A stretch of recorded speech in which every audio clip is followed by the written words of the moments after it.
welcome back to In and Around North Bay, and in this part 2, taking a look at McDonald Avenue and some of the surrounding streets in the northeast side of Santa Rosa, we're just going to take a nice Sunday walk through this incredible neighborhood, one of the best that Santa Rosa has to offer, and we'll take a look at one very important house that was part of a movie that meant a lot to me in high school.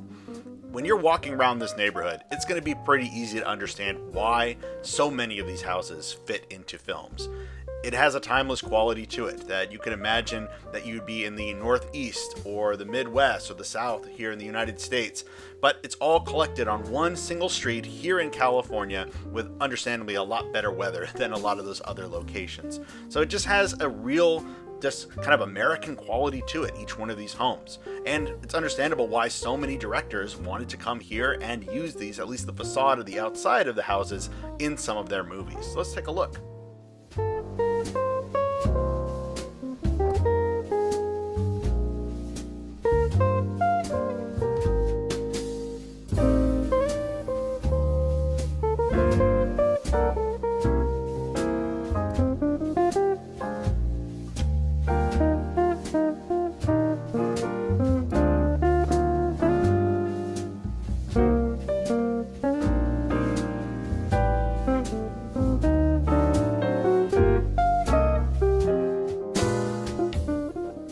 House that we're approaching here, 824 McDonald Avenue. This was a house that was featured prominently in Wes Craven's 1996 film Scream, a film that I definitely enjoyed when I was in high school. And in fact, there are many shots throughout the film that focus on some of the interior as well as the exterior of the film. In fact, I think it was Rose McGowan's character. This was her family home, and they'll have some conversations on that beautiful wraparound deck.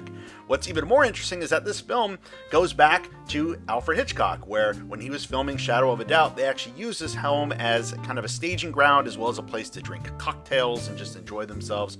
It also featured in a 1948 film called All My Sons. So a lot of Hollywood history right in that one single house.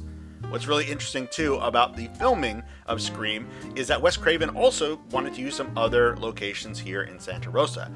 We have a beautiful high school that's right downtown. Again, it has like a timeless quality, and he had gotten permission to be able to record there and film some of the scenes until the school board realized that this was a movie about killing teenagers, and then they made his life very, very difficult. There was a very public dispute between the two, but you can still see little remnants of Santa Rosa and the surrounding area in that movie.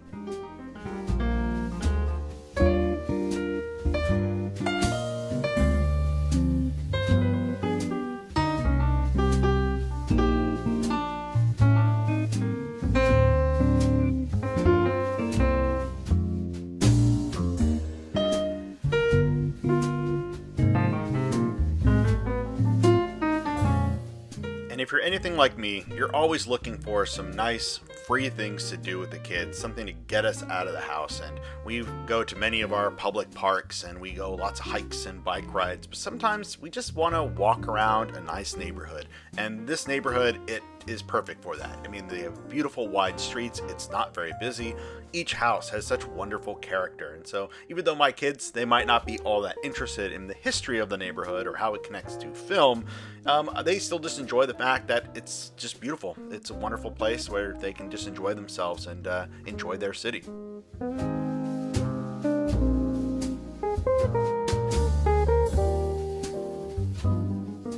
And while I'd love for everyone to travel to Santa Rosa and be able to experience this neighborhood in person, I know that that's not always a reality. So I'm just going to record our walkthrough here to be able to show off some of these houses. They might not be in Hollywood films, but they are beautiful, and hopefully you'll enjoy that walkthrough as well.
going to wrap up this video, everyone. I really hope you enjoyed just walking through this neighborhood, that if you can't visit Santa Rosa and McDonald Avenue on your own in person, at least hopefully this video can satisfy some of that desire. So until next time, everyone, take care.